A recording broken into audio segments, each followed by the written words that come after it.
Welcome. Good morning, everyone.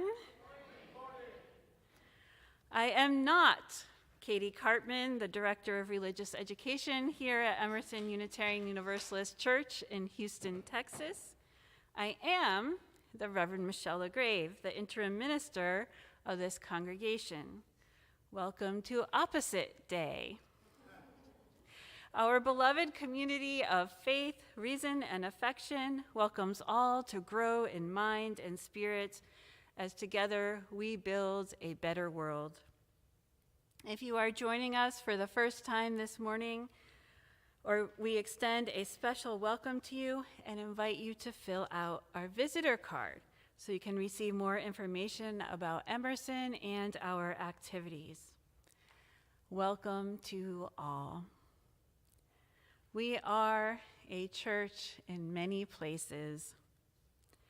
Some of us here in the pews, and some of us joining us on YouTube from home or a coffee shop or wherever you might be. And our world is a different one than it was in early 2020. Our worship service has changed accordingly.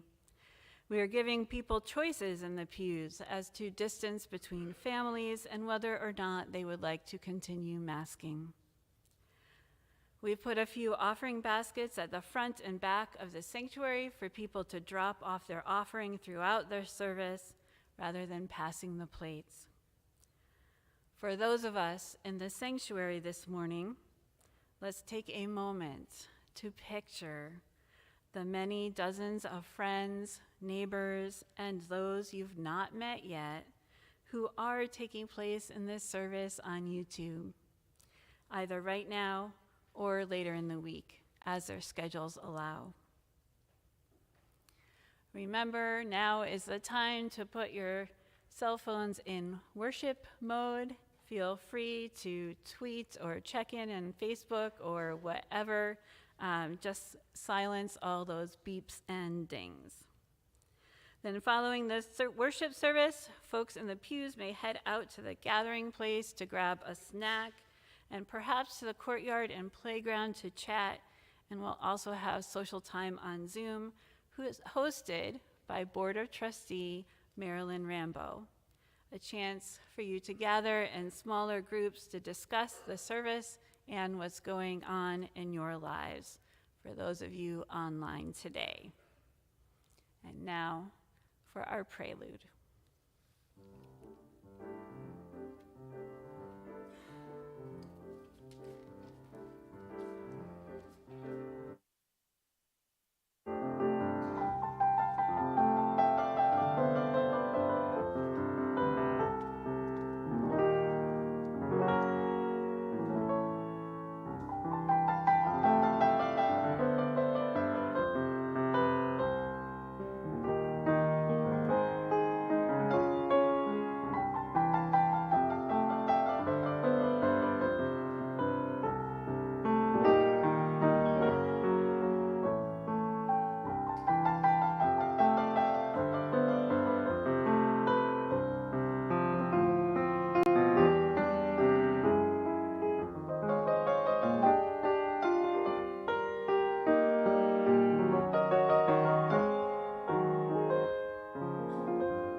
Where we, honest to God, on an 80-degree night, watched the Charlie Brown Christmas special on an inflatable screen set up in our community playground.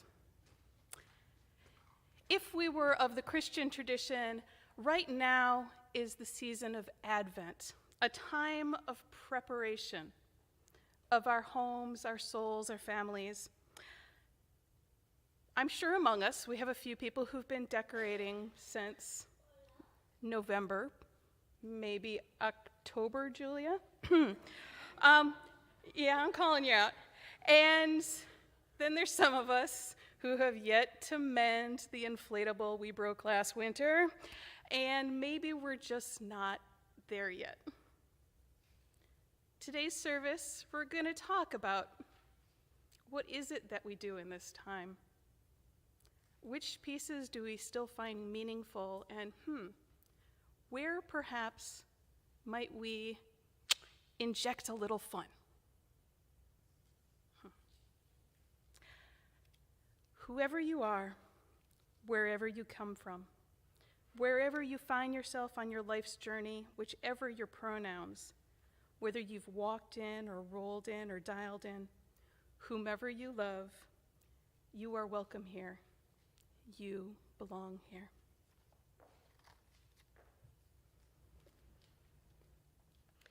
"'Tis the season of advertisers run amok and ambitions amplified beyond belief, of Martha Stewart moments mixed with desert island dreams, when even the most dedicated holiday hopper admits perfection isn't possible, and good enough is how the season ought to be.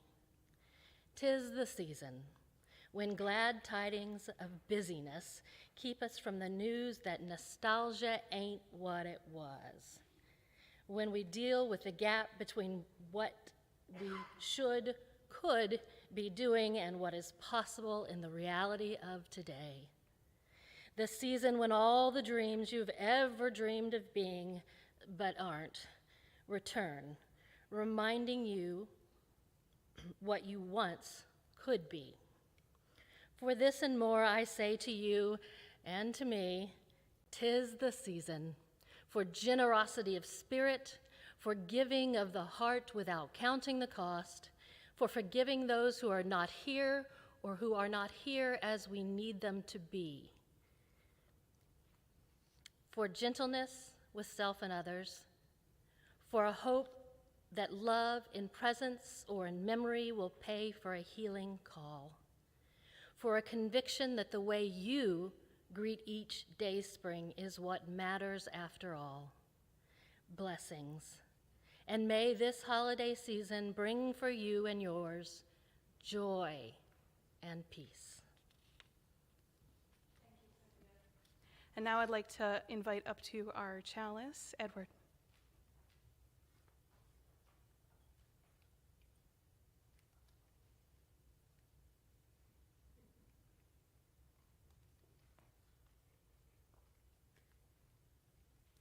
As the chalice is lit, let us come together into the sacred space we have created.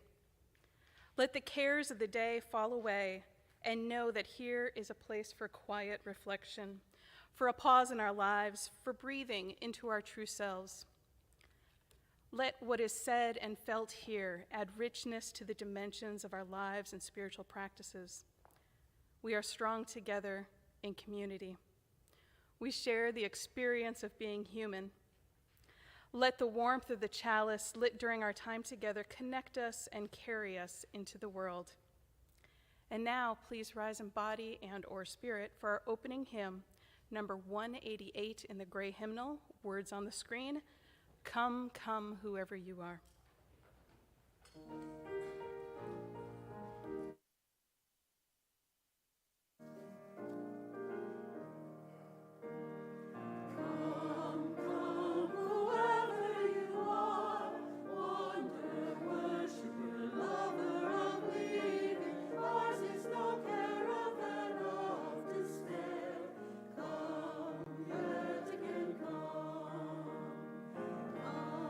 Come, whoever you are.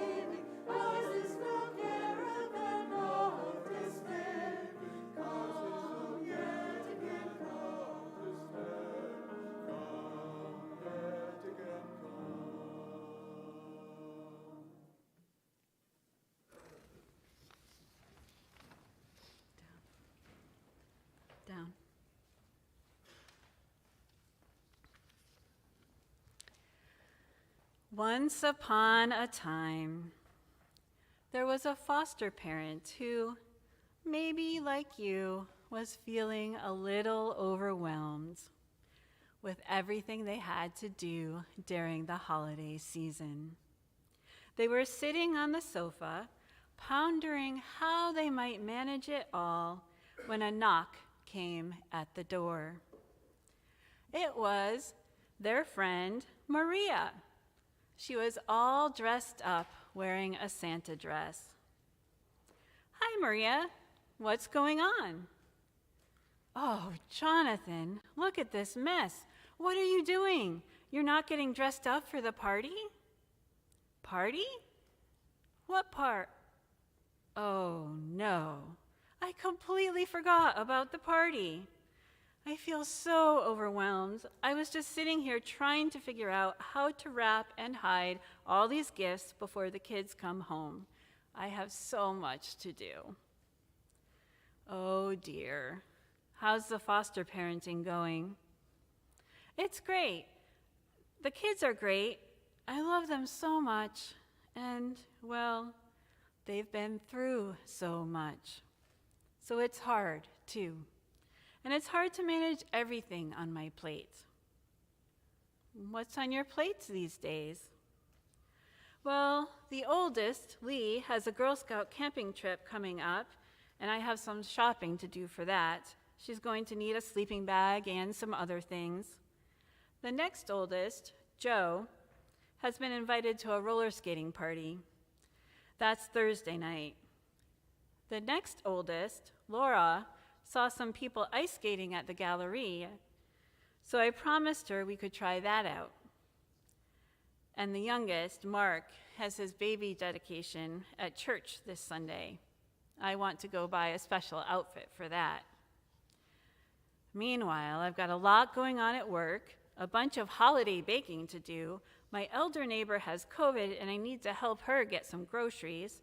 I haven't even begun to wrap these Christmas presents or decorate the house, and to top it all off, I volunteered to do all the painting for the church fair." Ugh, you should see it. It's a big mess with all these ornaments and decorations to paint. Plus, Hanukkah is coming, as well as the winter solstice service. I'm just not sure how to do it all. Wow, that is a lot. What can I do? Are you looking for help, wanting advice, or just a listening ear? All of that, I guess. Okay, well, maybe you could start by putting away all these toys for now. You know, when I was a kid and Santa came to my house, he never wrapped the presents. We each put a stocking out on a chair, and then in the morning, we'd come downstairs to find a pile of unwrapped presents next to our stockings and inside our stockings. The only presents that were wrapped came from our parents and relatives. If Santa and his elves can save time by not wrapping presents, I think maybe you could too. Or you could help save the environment by using some reusable bags. Those are super easy. I just got some great canvas bags at the dollar store. Right now, though, I've got to get to this party. It looks like you're not going to make it, so I'll pass on your regrets, and maybe you could use this time to relax a bit instead. Take a hot bath or something. Then I could meet you at church tomorrow night and help paint if you'd like. That way, you could talk some more, and I could listen, and we could get some stuff done all at the same time. How does that sound? It sounds great, Maria. Let's do that. Thanks so much, and I'm sorry about messing up with the party tonight. Thanks for being such a great friend. The very next night, Jonathan and Maria met at the church hall while Jonathan's mom babysat the kids. Thanks for meeting up with me and helping out, Maria. I really appreciate it. No problem, Jonathan. I love to paint, so this is fun for me. Plus, it means I get to spend some extra time with you. How's it going? Well, I met with someone from the lay pastoral ministry team today, Ian, and I feel a lot better now. Ian suggested that I focus on relationships with people instead of a list of things to get done, and that might help me decide what is really important for me to do and what really doesn't need to be done after all. I loved your idea about wrapping presents. I'm going to do that. Oh, good, Jonathan. I'm glad you're feeling better. You know, the best present I ever gave my dad was this wooden tree decoration about this high, with ornaments that sprung out of it. He was living in a small studio apartment and didn't have much room for storage. So he loved getting out this little tree, placing it on the table, and saying he was all decorated for Christmas. Hey, that gives me an idea. Maybe I should do a lay service on life hacks for the holidays. The two friends continued to paint and talk happily for the rest of the evening. Then, a few weeks later, on Christmas morning, Jonathan and their kids happily woke up to a house full of unwrapped presents left by Santa and a simply decorated house. They had a wonderful time playing with their presents and enjoying each other. The next day found Jonathan relaxing on their couch, posting some photos from the holidays to Facebook when a knock came at the door. It was their friend, Maria, and she had a present with her. Hi, Maria. How are you? I'm doing great. Your tips and your friendship really helped me figure out how to do the holiday season this year. On Christmas Eve, we came home from church, put our stockings out around the living room, left some milk and cookies for Santa and some carrots for the reindeer, and went to bed. In the morning, we woke up to piles of unwrapped presents. I loved not having all that leftover wrapping paper to deal with and not having to figure out which pieces could be recycled and which pieces can't. Santa really is a time saver. I guess he needs to be with all he has to get done. Oh, I'm so glad to hear that. I've been thinking about you a lot.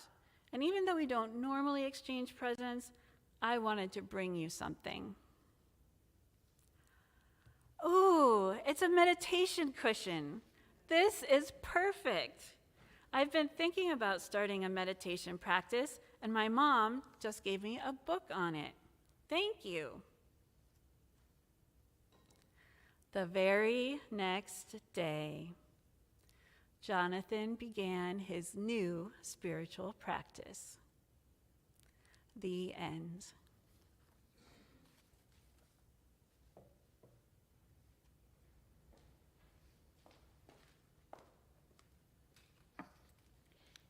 Giving out of what is our own is a transformative act.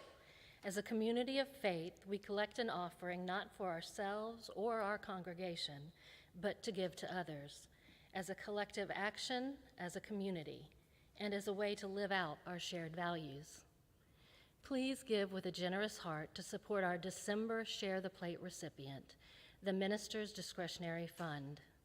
This fund is administered by the minister and provides immediate financial assistance to members of this congregation or the community who are experiencing a financial emergency. It can mean the difference between someone making it through a difficult stretch or slipping further behind. The remaining 25% of our offering goes to the ongoing commitment to Interfaith Ministries Meals on Wheels, feeding Houston seniors. We have 3 ways to give. You can go to our website for online giving, or you can put your offering in our baskets, or mail a check to the church.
And now let's take a moment for meditation.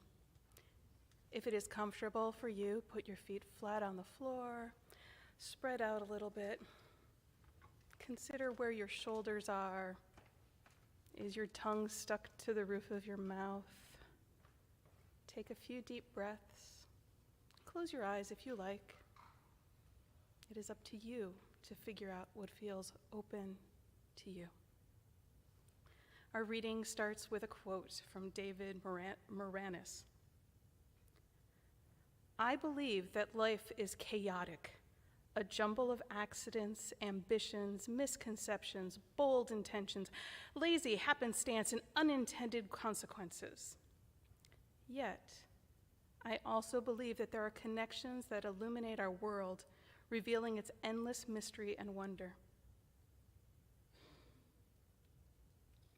My colleague Erin Powers writes, "It's a familiar scene each holiday, no matter how meticulously the string of lights were put away, they always seem to come out a tangled mess. What do they do through the year as they wait in their boxes?" And so the tradition of untangling the lights begin. We unwind them carefully, uncrossing and unlooping wires, stretching them out to their full length, all the while being mindful to not damage the bulbs which hold so much potential. I find that people aren't that different. We often feel like a jumbled mess of string lights, tangled up within ourselves, not knowing how to get undone or how to get back to our sparkly selves, especially as the holidays approach. Throughout the year, each struggle adds another tangle to the lights until by year end, we're wound so tightly that we don't even know where to begin. Sometimes we need a little help to sort ourselves out. It's been said that it's easier to untangle a string of lights if you plug them in. The brightness of the little bulbs helps to guide our fingers through the tangles. It's no different for people. Connecting with friends, family, therapists, or trusted advisors can shine a little light to help us untangle ourselves and to help us stretch out to our full potential. Humans, just like strings of lights, are wired for connection. It's when we're wound most tightly that we need that connection most of all. We're at our best when we are plugged in to each other. We find our true purpose and spark with others, not alone. And it's in these connections that we shine most brightly.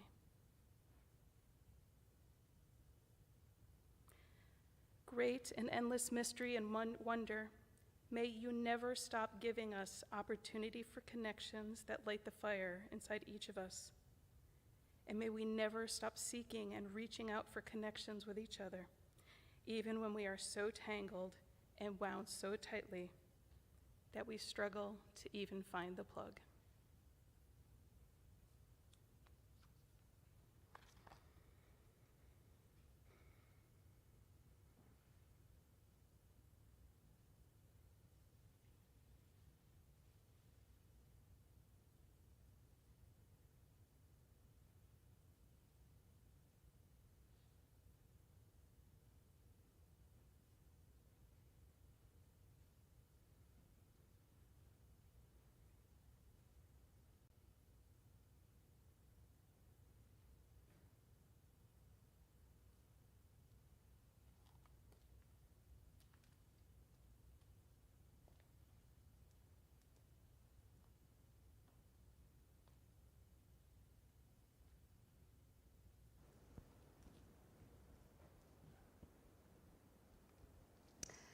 This summer, I was up in Wisconsin visiting with my family. And conversations happen, and I just blurted out, "Man, I could go for a Dairy Queen ice cream cake right now." You know the one I mean, with that crunchy fudge layer and the fluffy white frosting. To me, that was just the pinnacle. You knew you had made it when Mom brought you the ice cream cake. Whew, that's a little hot. And my mother looked at me, and she had that look in her face. That look when somebody is about to drop a truth bomb and your whole worldview might be forever changed. Here I thought we were talking about ice cream cake. It wasn't going to be anything, controversial. And she stated quite simply, I started that the year I went back to work.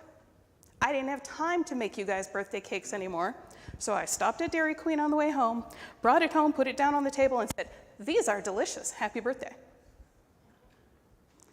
My mother had made a life hack.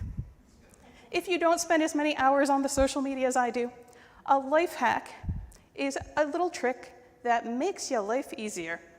It might be that little thing you see the meme about using those little plastic things from a bread container to organize the plugs for your computer. It might be something that makes every morning go more smoothly, particularly when you're trying to get yourself, your partner, and various children out the door, and remember to feed the pets, and hopefully to lock the door behind y'all. Life hacks. They are all over the place. We love to share them. We love to find ones that work for us. So right now, I want us all to think for a moment in our heads. What is one life hack that you have figured out that helps you through the holiday season? It can be something like, what takeout are you going to get? It's a way to streamline, like, which presents am I going to wrap? What has helped you that you would love to share with everybody else here? How this is going to work is you're going to raise your hand however high you can. I will point to you, you will say it, I will repeat it to make sure that everybody in the room and everybody at home can pick this up. And this is going on the YouTube, so guys, we are making our own life hack for the holidays video right now. Yes, Ariel? If you have to return anything, put a basket next to the door and the list on the door. Ooh, You know where to go. if you have to return anything, put a basket by your door, you put that thing there, and then you have a list by the door of where that thing needs to go. Yes, Maggie? I always buy Christmas before Thanksgiving, so I'm done with shopping before Thanksgiving. Okay, so here's a person you need to hear for next year. Take care of Christmas before Thanksgiving. Be done shopping, be done with what you're going to do, okay? Leaving stuff in the box of decorations and not putting it all out. Leaving stuff in the box of decorations, not putting it all out. Build a little list. I use the Notes app in my iPhone of things your significant other mentions during the year. Make a list, whether it's an app on your phone or somewhere else, of every single little thing that your partner has mentioned that might make a good present. And then they think you're so thoughtful. Awesome, win-win. Oh, and then I heard, found out the hard way. Who else? Ellen. Bring a bigger suitcase when I travel for Christmas instead of trying to squeeze everything into a carry-on that I don't have to check at the airport. No matter how much you love the wisdom of a carry-on, maybe when you travel for the holidays, bring a bigger suitcase because you don't want to shove it all in and you don't know what you'll be bringing home. Yes, ma'am. Always think of the list for a whiteboard somewhere where you'll always see it so you remember to do it. Yes, have a whiteboard or something else really visual in your face so you won't forget the things that you have decided you're going to remember. Yes, ma'am. Send New Year's cards, not Christmas cards, because then you can send them to everyone who sent you Christmas cards. Send New Year's cards instead of Christmas cards, because then you can send them to everyone who sent them to you. Also, then you have a couple, at least a week. I actually have one friend who sends out Valentine's cards. Same reason. And you can also thank people for the Christmas gifts in the New Year's cards. Amen. And you can also, if you're one of those people who still remembers to write thank you notes, you can include that in that New Year's card that you're sending to them.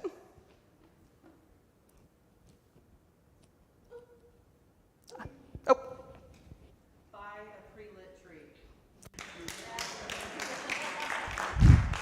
buy a pre-lit tree. You know, there probably is a list of, the top 100 inventions of all time.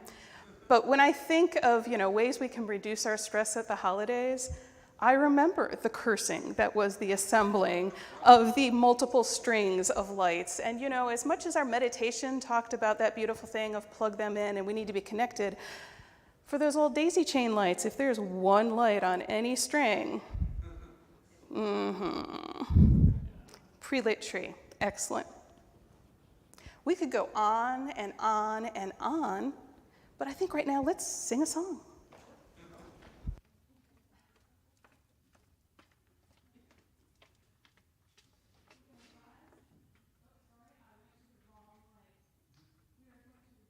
In body or spirit, for $3.95, sing and rejoice, and we will follow Julia's lead.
Our next reading is An Adequate Christmas by Jake Morrill.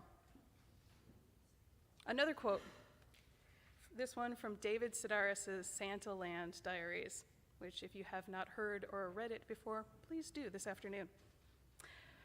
On a busy day, 22,000 people come to visit Santa, and I was told that it's an elf's lot to remain merry in the face of torment and adversity.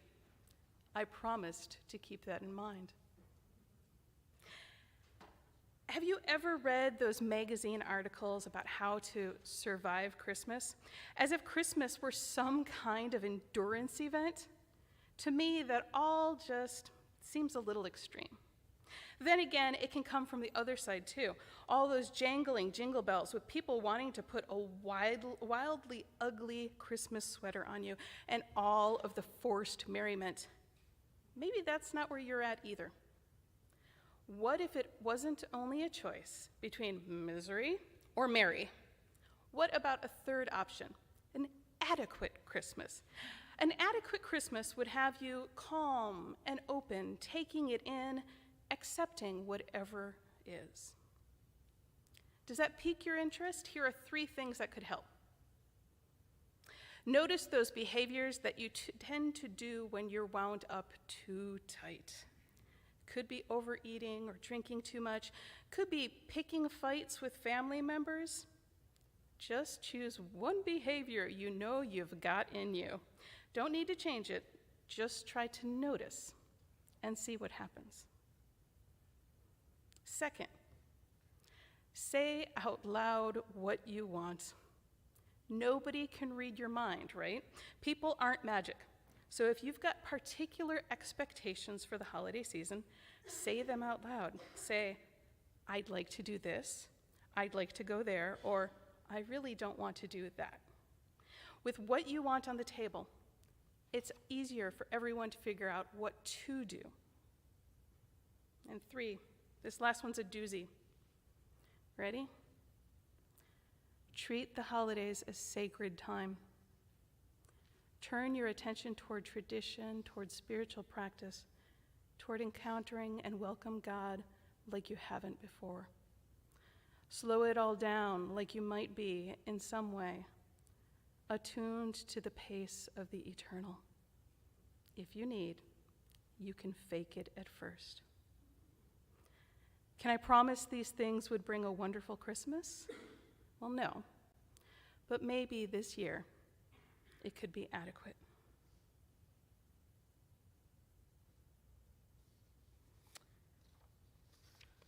We are in the month of December, a time of a multitude of holidays and endings and beginnings, and there's a desperate longing to do it all, and for all of it to be Instagram beautiful, creating the perfect memories for ourselves and our children and our grandchildren to relish for years to come.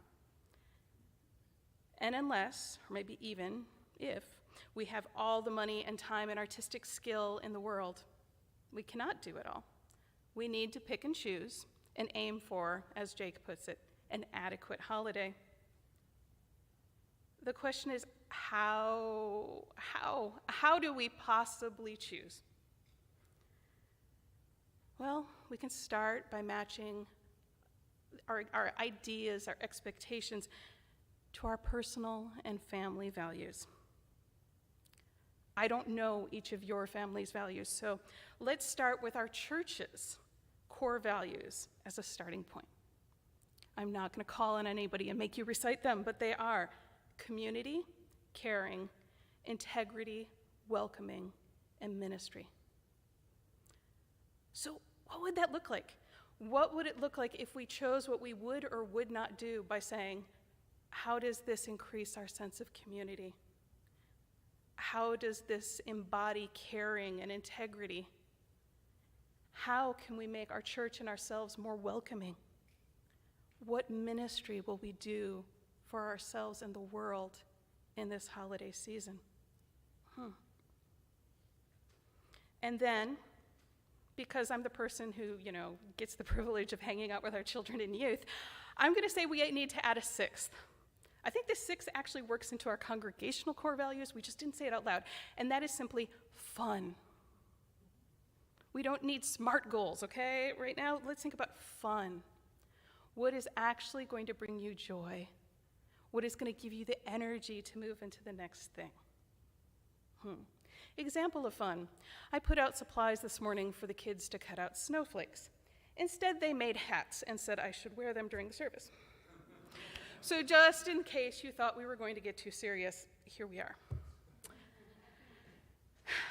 So this is not one where I claim to know all the answers, but I can tell you where I am in my life journey right now. Mine is an interfaith family, so we're balancing a lot. And I was raised in a German Catholic family with lots of traditions. Coming this week is St. Nick's Day, when we would have a stocking on our door. Then there's all of the Advent Sundays and knowing what they all mean and lighting our candles and being full of hope. And then there's midnight mass and Christmas Day and the extended family. I should let you know that, my father was one of 11 children. And in our family, the women are quilters and embroiderers, and as each of us came along, the aunts and my grandmother made a handmade stocking. Well, we used sewing machines. We're not, Anyway. But, there is cross-stitching here. There's many layers of quilting, and then they were all filled, and they were up on a wall. Now, it started with 11 children, their spouses, 26 grandchildren, and then as we got married, our spouses were added to the list. And then as we had children, they got stockings too. I would like you to know that mine has considerably more quilting than the later generations. And then it was about who's going to fill 60 stockings. And there were all of these messages back and forth, and this was in the early days of email when not everybody had it, so it was mostly phone calls nagging you of, what are you going to get to put into the stocking, or are you just going to hand us $50, or. Over the years, this has meant several things. There was a year when I actually got an extra case of apples and oranges from my co-op and drove them to Wisconsin to stuff the toes of every single one of those stockings. Then there was the easier year when I took a scratch-off Texas lottery ticket for every stocking. What I didn't think about is that some people were going to win and I needed to have cash on hand to hand them. So I ended up borrowing money that day. And then finally we got to the point where no one had a house big enough to take on family Christmas. It is now at a party room in a tavern in a somewhat central location in Milwaukee. That year, the aunts basically, when they saw all of us, they handed us our stockings and said, "You do what you want with them, but we are not taking these to a tavern." So I still do fill the stockings for my family these days. Since I have young adults, it is largely chocolates and little treats from Trader Joe's, and yes, those tiny bottles from Specs. And my husband is Jewish, so we throw Hanukkah into our home traditions. When I did decorate a tree, it was with blue and white ornaments, and we had some gorgeous silver ornaments that we hung on it. And then I couldn't. It was just too much. It was one of the first things to go, but hey, I still have some tangled up blue lights from the experience. I will admit that it wasn't until my boys were teenagers and took on the responsibility that we actually remembered to light the candles all 8 nights of Hanukkah. Up until, I think, probably last year, we had enough leftover candles from all the boxes we hadn't completed. This year I actually will have to go and buy a whole new box of Hanukkah candles. So like I said on the tree, we've been very minimalist on decorations. I need something with a fresh piney scent, so I either get a wreath or a swag. Some years it comes down before February, some years not so much. And ornaments, I have a few that I really love, and they hang in various places around my house. If you see something hanging on my curtain rod or it shows up in a Zoom call, it's just a part of me and it's just going to live there. There are some things I'm still very hardcore going to do every year. This is part of who I am. One of them happened last weekend. My best friend and I get together at some point, usually during Thanksgiving week, to make tamales. It is a full-day affair, but it also means that our Christmas Eve dinner takes 15 minutes to steam when we get home from our respective candlelit church services. My husband and I talked and realized that neither of us particularly likes crowds, especially in the frenetic holiday season. So we pretty much gave up all of the big events. We choose off nights to walk around the neighborhood and look at the lights and the tune to this radio station for an accompanying soundtrack. One of the things I got from my mother would start the week after Thanksgiving making Christmas cookies. Dozens upon dozens of varieties. And up in Wisconsin, it's generally cold enough that you can just use your garage as a second freezer. Yeah, well, I make a few kinds. There's one or two that I, just have to do. Probably our most requested item isn't even a cookie. It is the batches upon batches of Chex Mix I will make in the next 4 weeks.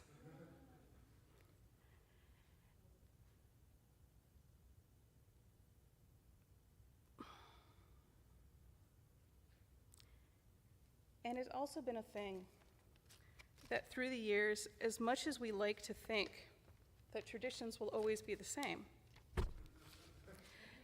I'm changing my hat because look, traditions are changing. Okay. They do evolve, particularly as the seasons of our lives change. My children no longer get up first thing in the morning on Christmas morning. Honestly, I'm the one who's still kind of a 4-year-old on Christmas morning. So I get up and I, life hack, take those Trader Joe's chocolate croissants that have been defrosting all night, stick them in the oven while I have my eggnog latte, and sit in the calm of it all. Calm.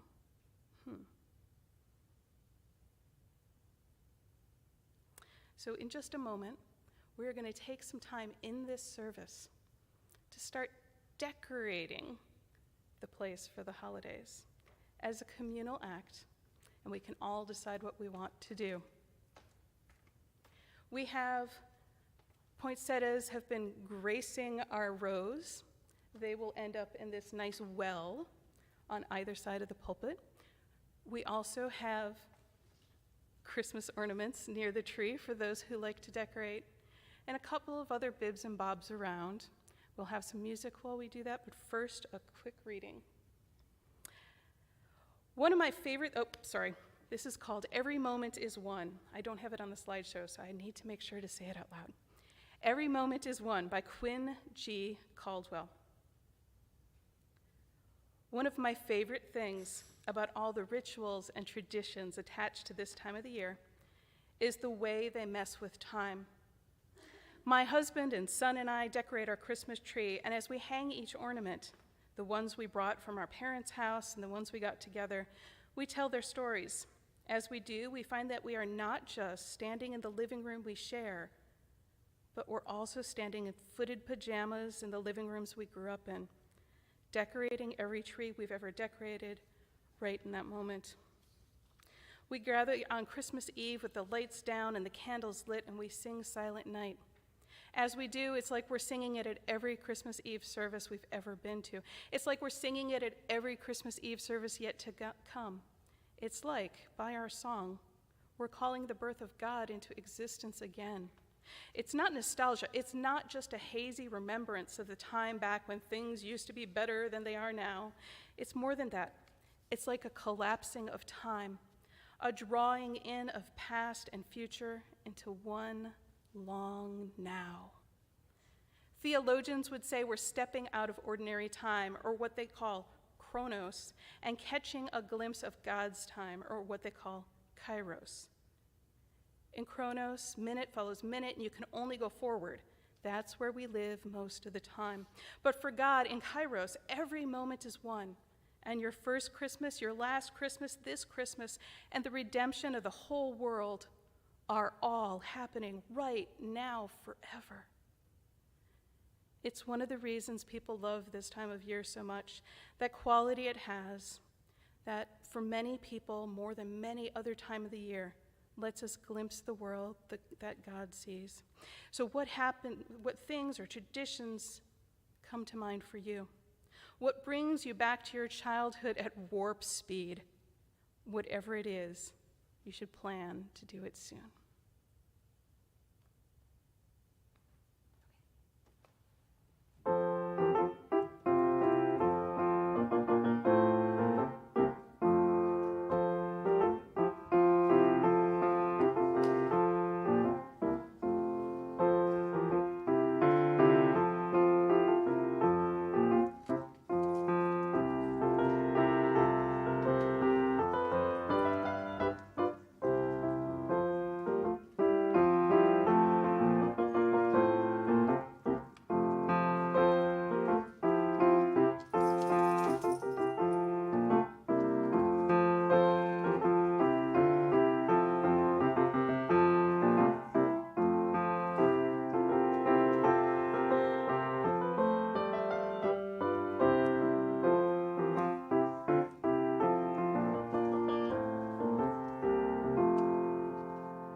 I know some of us could do this for 20 minutes, and I'm afraid that would be really boring for the folks at home. Oh, I still have another hat to wear.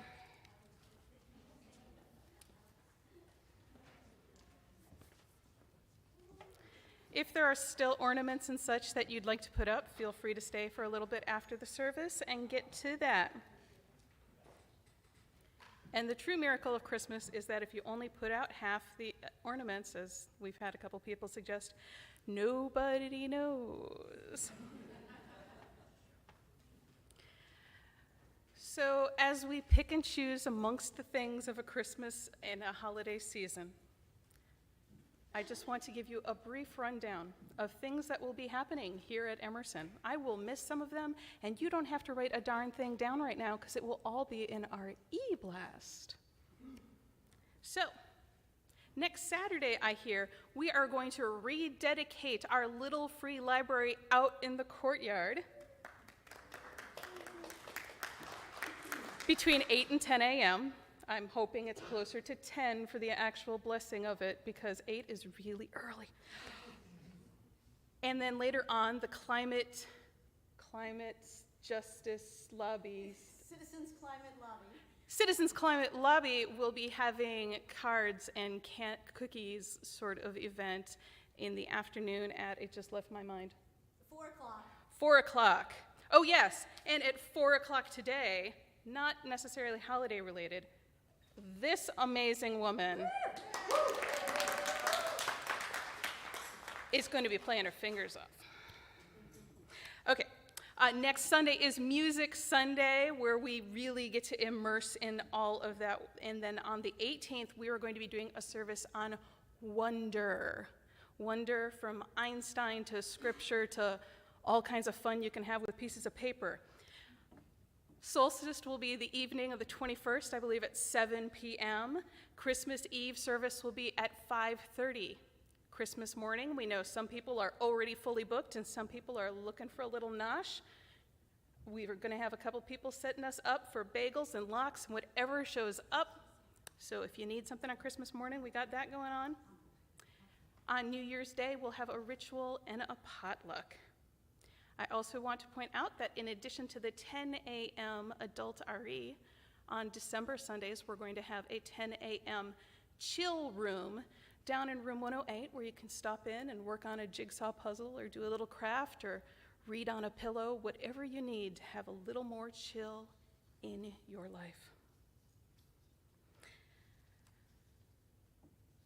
I'm going to use a prayer to close us from Jake's reading about that adequate Christmas.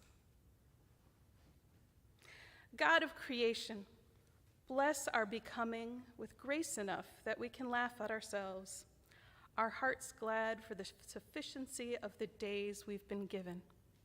Amen. And now, as we come into whatever spirit we got today, let's close with our closing hymn, 1024 in the Teal hymnal, Spirit Says Do.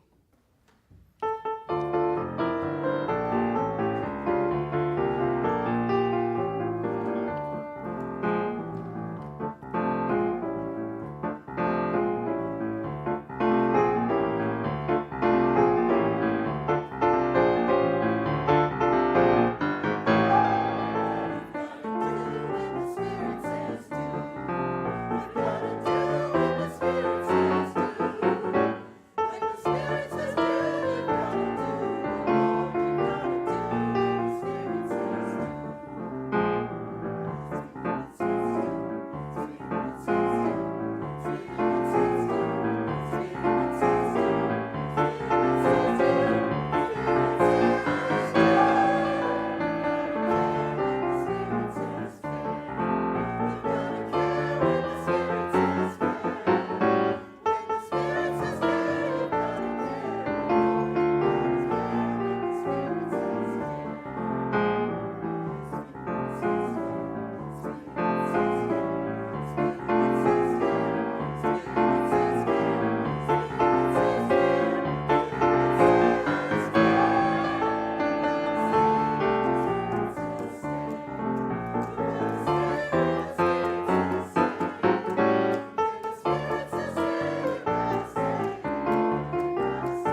May we go forth into our world, into our lives, into our everyday, into our epiphanies, with a greater feeling of connectedness, of community,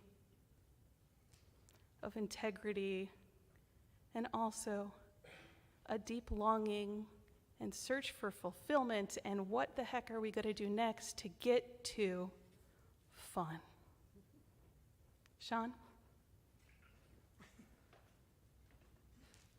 Oh, wait, am I backwards? I am backwards. Julia.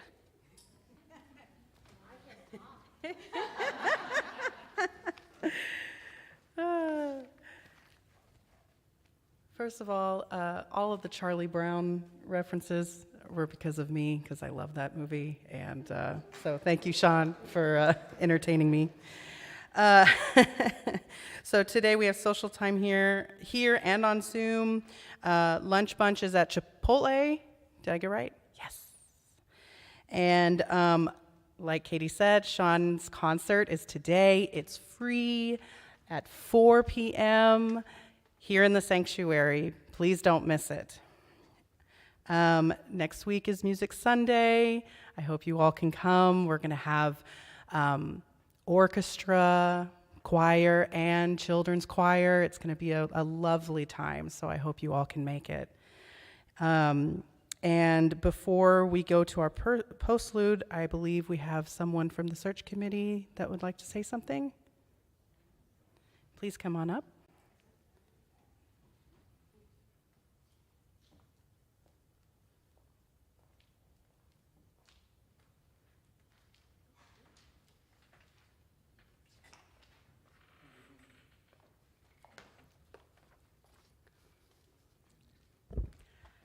Good morning.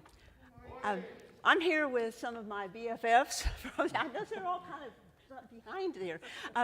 From the search committee, we're going to give you a very quick update. I just want you to know that this sheet of paper is backed up by a 112-page document that we've been working with. I'm going to leave out a lot of the details and just go straight to the chase.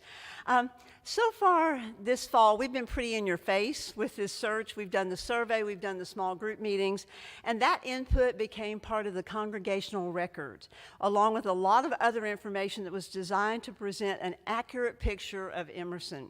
And I emphasize the word accurate because the record includes not only our accomplishments, but also our challenges. That's very important to a minister in search who wants to see the whole picture and no surprises. Now that document, all 45 pages of it, is posted on the UUA website, and we enter our next phase. During December, ministers in search will be looking at congregational records and other documents of churches in search and notifying the UUA of churches they want to consider. And at this point, it sounds a little like online dating, don't you think? Yeah, a little really sophisticated online dating. The record is also posted on the Emerson search page. So if you'd like to take a look and see what ministers are going to be reading about us, please do. You may learn some very interesting things. We all did. If you want to take the easy way out, next Wednesday there will be a blog and a link straight to that congregational record that you can just click and get there. So here's the good news and the bad news for everybody. The in-your-face part is over. And things get very quiet for you, but not for the committee. So think of a duck paddling, down the river, and the duck looks very serene, but is paddling like crazy underneath the water. So in January, the UUA will send us a list of ministers who want to be considered, and we'll start reading application packets and narrowing the field and looking at streaming video and doing Zoom interviews and choosing the 2 or 3 people we want to consider as pre-candidates who we will meet in person. Now, this is all done in confidence, and I emphasize that because later on you're going to, what's happening? What's going on? And we can't tell you. What we will do between now and the last week of March, when the candidate will be introduced, we will keep communicating our progress as much as we possibly can via blogs and e-blasts and web updates. But please be patient and understand right now that by design, a lot of the work is going on underneath the duck, underneath the waterline. So we're looking now at kind of a quiet period for you all of kind of anticipation between now and the end of March, but trust us, we will be working diligently to make the end of March a wonderful time for all of us. But right now, I just want to take a minute, and that's all I'm going to do, to just remind you that we couldn't have gotten this far without your support. We want to thank everybody who filled out the survey, who hosted small group meetings, who came to small group meetings, the people who helped us create our web page so that we can communicate with you more easily. All of you all have supported us so far. And now, as we go quiet, we're going to depend on your tacit support, and we'll all look forward to the end of March. You guys.